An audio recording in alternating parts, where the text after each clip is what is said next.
I'm Jesse Cohen, and we are bringing you the latest headlines on this election day. Tesla is under federal investigation after steering wheels fall off of two brand new vehicles while being driven. Here in Miami Beach, that increase in violence over spring break has happened consecutively over the last 3 years. When I stepped inside here at Caledonia High School in Michigan, the first thing that came to mind was, wow, schools did not look like this back in my day. Due to privacy reasons, we're not allowed to go inside of the church, but this is the door you just saw those migrants who got off the bus go into. They're getting a fresh meal, a shower, some new clothes, but this is all temporary before they figure out what their next steps are. There are so many times that I've walked past this very shoe shining booth here in the Denver airport. Private images and videos are now added to the list of content that can't be shared without consent. About a year ago, we were here in Baltimore catching up with restaurants who never got their money from the Restaurant Revitalization Fund. Regardless of what kind of music you like to listen to, it seems there are always roots that tie back to Mississippi. There's a darker side to swimming that's disproportionately affecting low-income families and communities of color. This unprecedented move in Missouri has made other education leaders across the country worry that other states could adopt something similar.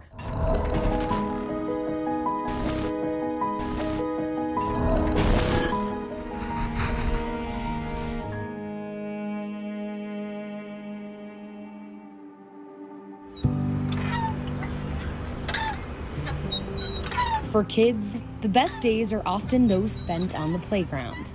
Bitch can't do a flip. I bet I can't. It's all McKinley Mayweather wanted for years. My dad, he's trying the best he can to make up for the past, and I'm trying to give him a chance. Her dad, Charles Mayweather, has spent more than half of her life locked up, and now he's getting his second chance. I gotta be this father figure that I've never been before. I didn't know what to do, where to start. And I knew I had to start somewhere. When I got introduced to Persevere, I knew that was a start. And he's not doing it alone. I tried it out at first and I started liking it, and it started helping me out. So I talked about second chances for those who are already on the inside. But let's talk about first chances for the children, right? The two-generational approach within Persevere was designed for families like the Mayweathers. That's what we'll be focusing on today, learning how to create interactive stories. McKinley and other kids like her are learning right alongside their parents, both while the parents are inside the prison and when they get out. To qualify for the 2-Gen coding program, the child must be between the ages of 10 and 18. The parent has to be currently or formerly incarcerated, have a GED or the equivalent, and they can't have had major infractions in the last year. So we work with the families because not only do we want to change the behavior pattern of that individual while incarcerated, but we also want to change that behavior pattern of them while they're on probation and parole, and the behavior of their children, because their children are more likely to become incarcerated than what that parent was. I know prison means you've done something wrong, and there's a lot of bad stuff in prison. Kids like McKinley may not want to go to prison, but sometimes it's inevitable unless habits are changed. The National Institute for Justice says children of incarcerated parents are on average 6 times more likely to become incarcerated themselves. But this father-daughter duo is already creating a new foundation to prevent that. We just never had that bond before. And the bond that we have now, and I love it.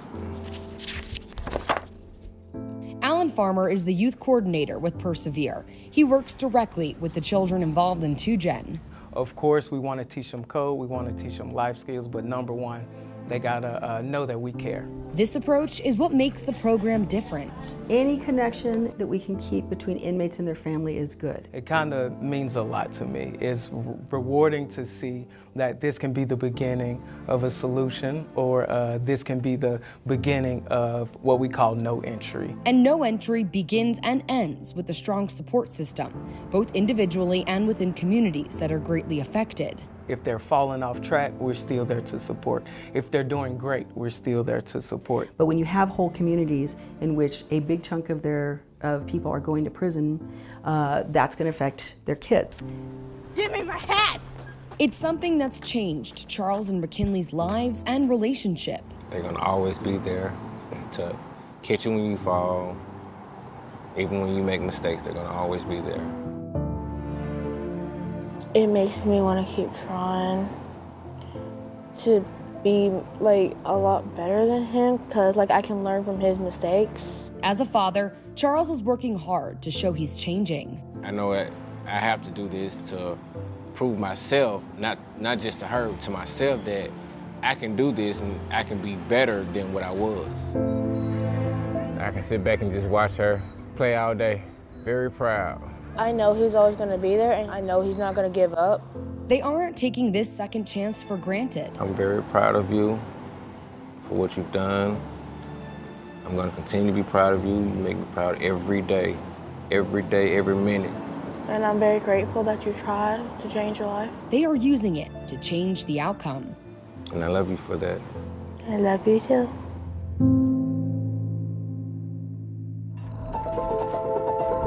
Still to come, a place to call home. You got it, buddy? Kind of. We're just gonna set it in here. That's all we're doing. All right, we're good.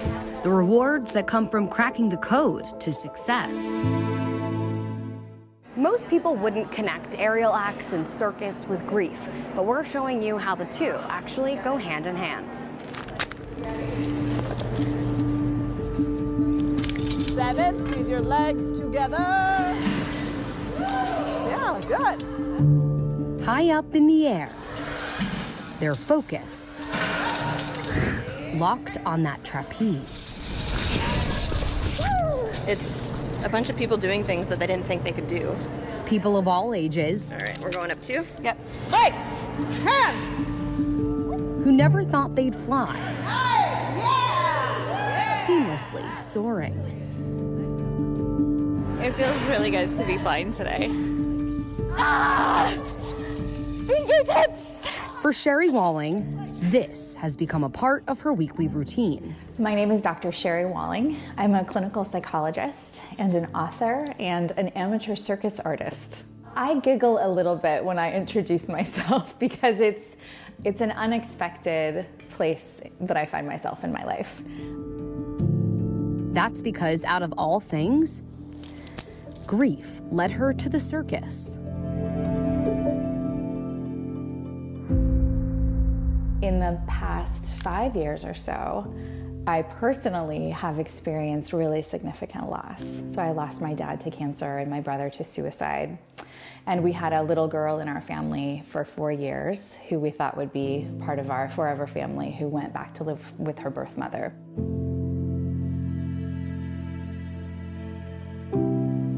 She's a clinical psychologist by trade, trained to help people adjust their thoughts and feelings. The moment you get the phone call, the moment the cars collide,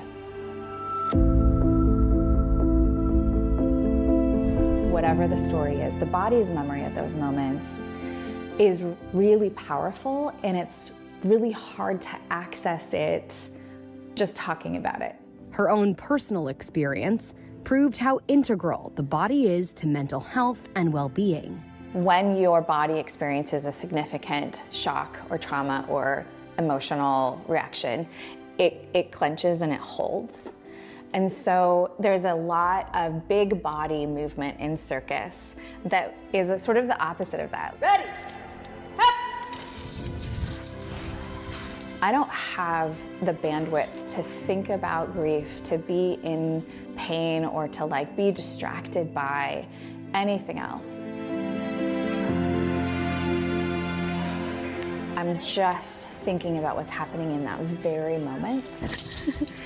For someone who's in turmoil or grief or trauma, that's a huge gift.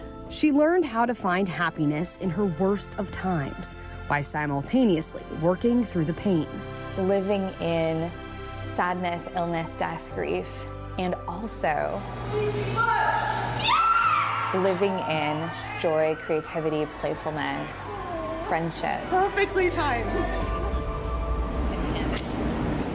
The realization has led to helping others and starting Circus for the Brokenhearted. I will never forget the call that kind of anchored grief in my body. All of a sudden, my dad calls and he's like, "It's bad, it's bad." And I'm like, "What do you mean it's bad?" And he's like, "He's dead." I'm like, "What?"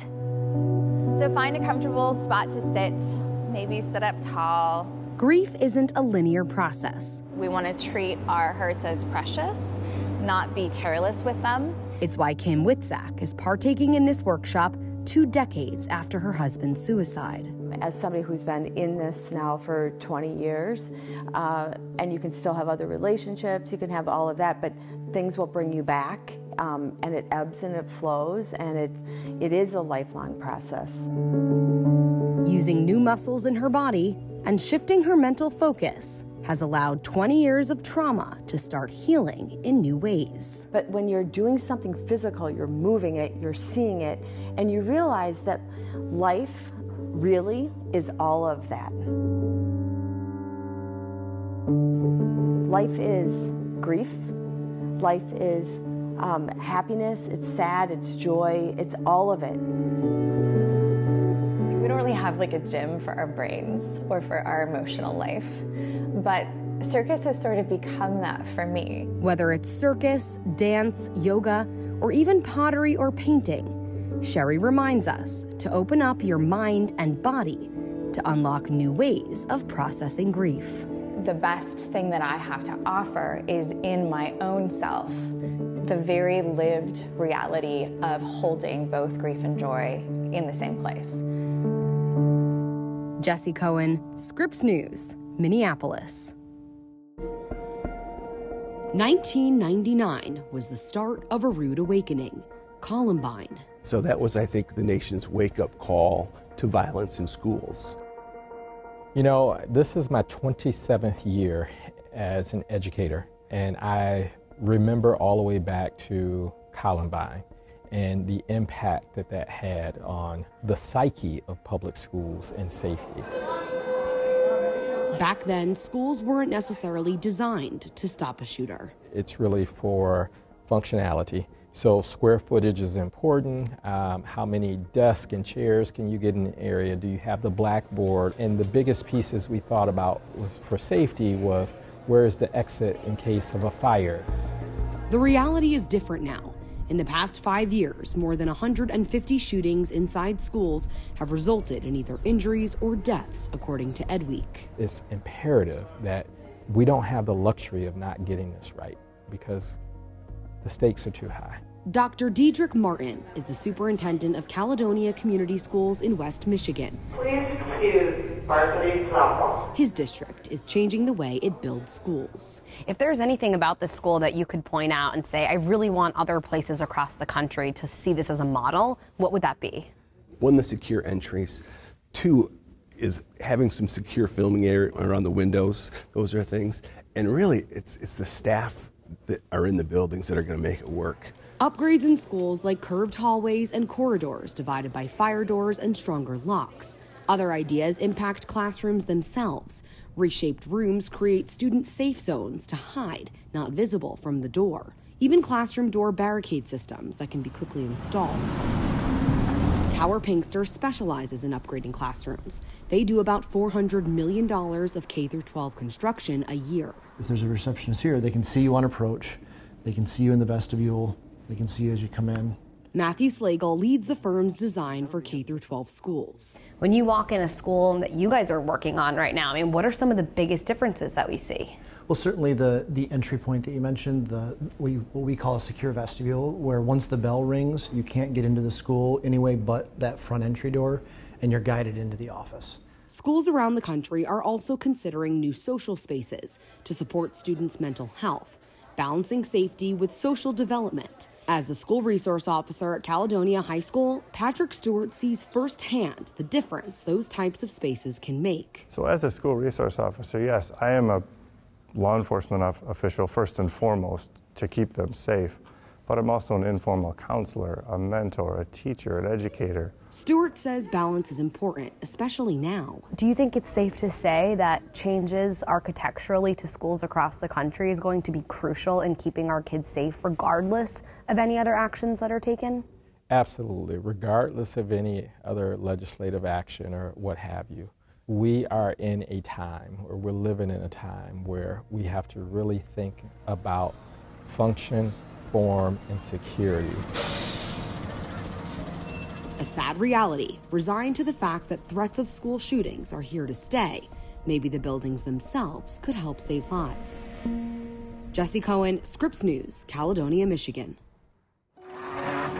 Boarding group 4, travel to Chicago, welcome to Brooklyn. I'm not gonna lie, there are so many times that I've walked past this very shoe shining booth here in the Denver airport. But what I've learned is that there's so much more to what they're doing than just cleaning a pair of shoes. Looking clean and pristine. Thanks again. Great job. Polish, more polish. Was once the standard of travel. These folks are the best. So no matter who I get, every time I have time when I'm in Denver, I always stop and get a shoe shine. Voila, how do they look for you? It's what veteran pilots have always known. I know it doesn't look like it from looking at me, but I've been doing this for 27 and a half years. But time has shifted. The world's changed a lot. And fewer travelers are gliding through the airport in tip-top shape. See how it heats it? My name is Jill Wright. I'm the CEO of Executive Shine, and I love people. That's why Executive Shine has stood the test of time. We have a saying that we say is, what does love look like here for the person in front of you right now? And that's how our whole business runs. You don't need your fanciest pair of shoes to stop by. Your leather sneakers or favorite boots will certainly suffice. Those are the trends that have shifted. It's gone from really stiff to really soft. And I think that's kind of symbolic for what's happening with people. To Jill and her team, a shiny pair of shoes is simply the cherry on top. This business, in the center of the Denver airport, is about the connection. I mean, it literally gives me life to have you guys come back and see us again. Just knowing that I touched your day in a special way. People share their stories. These boots I actually got while I was in Germany visiting my grandma. And we've learned many airline staff won't go anywhere else in the country. The only place I've gotten my shoe shine is here. We all know when we buy our next set of shoes, got to go through Denver.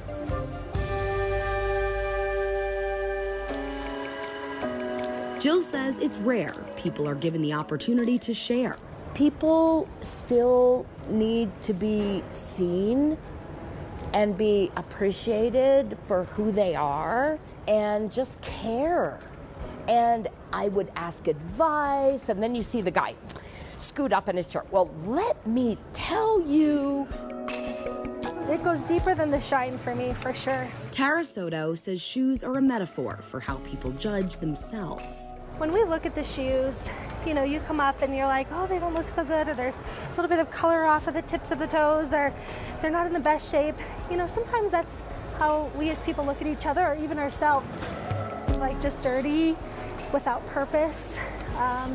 You know, I guess trying to find your worth, trying to find the beauty that you have inside. It's a journey she's personally experienced, working here for nearly a decade. Going through the transformation of cleaning them and conditioning them is really a personal transformation that we go through in life too. We all know the saying, to walk in someone's shoes. In this case, it's about connecting soul to soul. Always put yourself in the shoes of someone else. Jesse Cohen, Scripps News, Denver.